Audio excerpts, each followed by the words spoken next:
Why China built cities nobody lives in. Imagine building an entire city before its residents even arrive. China has done something remarkably close to this repeatedly. Across the country, enormous districts appeared almost overnight. They came with apartment towers, highways, parks, and shopping centers. Yet in some places, the streets initially felt strangely empty. Apartment windows remained dark across enormous residential developments. Western media soon gave these places a haunting nickname. They became known around the world as China's ghost cities. But these cities were not necessarily abandoned construction mistakes. Many were built around a completely different development philosophy. China was preparing urban infrastructure before demand fully arrived. Sometimes that strategy worked remarkably well. Sometimes it created expensive problems still visible today. So why did China build cities before people came? The answer reveals how modern China transformed itself. China experienced one of history's fastest urban transformations. For decades, millions moved from rural communities toward expanding cities. Factories created jobs, while urban incomes attracted younger workers.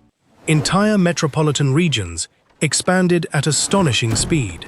Chinese leaders expected this migration to continue for decades. That expectation created an enormous challenge for urban planners. Where would hundreds of millions of future urban residents live? China's answer was extraordinarily ambitious. Build ahead of demand. Instead of waiting for overcrowding, infrastructure could arrive first. Roads, transit systems, apartments, and utilities appeared together. New districts could then absorb population as economies expanded. But another powerful force soon entered the equation. Housing became deeply connected with China's economic growth model, and that connection changed cities, families, and local governments.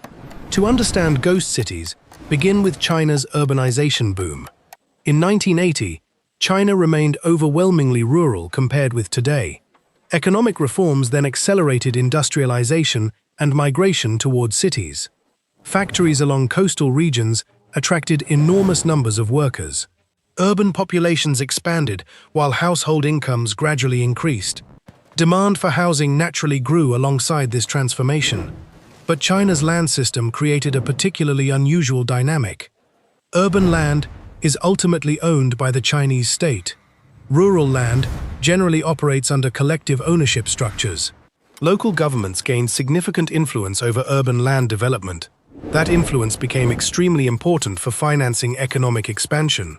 Local governments needed money for infrastructure and public development. Selling land use rights to developers became an important revenue source. Developers could then construct apartments across newly opened districts. The resulting system encouraged rapid expansion around existing cities. But housing was becoming more than somewhere to live. For many Chinese families, property became a preferred investment. China's financial system offered households relatively limited investment choices. Property appeared understandable, tangible, and historically rewarding. Rising home prices strengthened confidence that apartments preserved wealth. Families began purchasing homes for themselves and their children. Some wealthier households bought additional properties as investments. This created demand beyond immediate housing needs, and developers responded by constructing enormous quantities of apartments. Meanwhile, urban planning operated on an extraordinary scale. China was building highways, airports, railways, and industrial zones. Entire new districts were designed around anticipated future populations. Some developments were effectively cities, attached to older cities. Others emerged near industrial projects or transportation hubs. From above, these places looked astonishingly complete. Wide boulevards stretched between rows of residential towers. Public squares appeared alongside government buildings and landscaped parks. Schools and shopping centers sometimes opened before neighborhoods filled. To outsiders, the obvious question seemed almost unavoidable. Why build everything when nobody appears to live there? But appearances could be misleading. A newly constructed district might initially have few residents. That does not automatically mean the project permanently failed. China frequently built infrastructure before populations fully arrived. This created what looked like empty cities during transition. One famous example became Ordos, in Inner Mongolia. Its Kangbashi district attracted extraordinary international attention. Photographs showed monumental architecture beside almost empty streets. Journalists portrayed Kangbashi as China's ultimate ghost city. At first, that description seemed difficult to challenge. The district had been planned for far more residents. Large public buildings stood beside expansive plazas and boulevards. Apartment towers appeared ready for people who had not arrived. Yet the story changed over time. Residents gradually moved into Kangbashi as services expanded. Schools, businesses, government offices, and communities developed around them. The supposed ghost city became increasingly populated. That does not mean every Chinese development succeeded similarly. But Kangbashi demonstrated something important about judging new cities. Empty today does not necessarily mean empty forever. China's development strategy often depended on that assumption. Build infrastructure first, then allow economic activity to follow. When population growth arrives, this approach can look visionary. When demand never arrives, the consequences become considerably darker, and those risks grew as property construction accelerated. Developers discovered an enormous appetite for new housing. Local governments benefited from continued land development. Banks and financial institutions supported expanding construction activity. Households continued treating property as an important wealth vehicle. These incentives reinforced one another for years. Construction became deeply embedded within China's broader economy. Real estate supported developers, contractors, suppliers, and construction workers. It also generated demand for steel, cement, glass, appliances. New development helped local governments fund additional infrastructure projects. Rising property values encouraged households to keep buying. This enormous machine worked while confidence remained strong, but it contained a dangerous weakness. Housing supply could eventually grow faster than genuine demand, and China's demographic situation was beginning to change.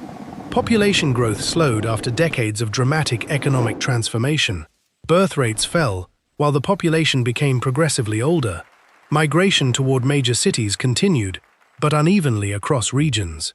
People increasingly preferred economically successful metropolitan areas. That meant not every new district had equal prospects. A development near booming industries could eventually attract residents. Another development without jobs might struggle for years. Housing demand therefore became increasingly dependent on location, yet construction had already reached extraordinary levels. Then another unusual feature became impossible to ignore. Many Chinese apartments were sold before construction was completed. Developers collected payments while projects were still being built. Money from sales could help finance continuing construction activities. This model functioned while new buyers kept entering. But slowing sales created dangerous financial pressure. Developers still needed money to finish enormous project pipelines. Meanwhile, debts accumulated across parts of the property sector. Eventually, one company became symbolic of these problems. Evergrande had grown into a gigantic Chinese property developer. Its expansion stretched across numerous cities and business activities, but enormous liabilities made the company increasingly financially vulnerable. In 2021, Evergrande's debt crisis captured worldwide attention. The crisis exposed deeper concerns surrounding China's property model. Could developers finish homes already purchased by families? Could local governments withstand weaker land sale revenues? Could housing prices remain strong as demographic conditions changed? Suddenly, ghost cities represented something more concerning. They were no longer merely strange photographs of empty streets. They symbolized fears about excessive construction and financial imbalance. But the reality remained more complicated than the nickname suggested. The biggest misconception is that every ghost city failed. Some empty districts eventually became functioning urban communities. Shanghai's Pudong once appeared dramatically underdeveloped compared with today. Shenzhen transformed from modest beginnings into a global technology center. Successful urban expansion can look irrational before demand arrives. Infrastructure must sometimes exist before people can use it, but success depends on something buildings cannot manufacture alone. Cities need jobs, businesses, transportation, schools, and communities. Apartment towers cannot create economic opportunity by themselves. A beautiful district without employment may remain persistently underoccupied. That distinction separates successful expansion from speculative overbuilding. China therefore faces two very different urban realities. Some regions still attract workers, investment, and growing industries. Others face shrinking populations and weaker housing demand. The challenge is no longer simply constructing enough urban space. It is determining where future residents actually want living. This became especially important as demographics turned less favorable. China's population has entered an era of overall decline. Fewer young people means fewer future first-time homebuyers. An aging society also changes long-term housing requirements. Meanwhile, enormous quantities of housing already exist nationwide. That does not mean China suddenly stops building, but the old growth formula becomes harder to sustain. Construction cannot expand forever when household formation slows. And local governments cannot depend endlessly on rising land values. The ghost city phenomenon therefore reveals a broader economic transition. China built aggressively, while urbanization seemed almost unstoppable. Now the country must manage what happens after acceleration slows. China's empty developments are often presented as simple waste, but that interpretation misses much of the larger story. These districts emerged from extraordinary confidence about future urban growth. In many cases, that confidence eventually proved justified.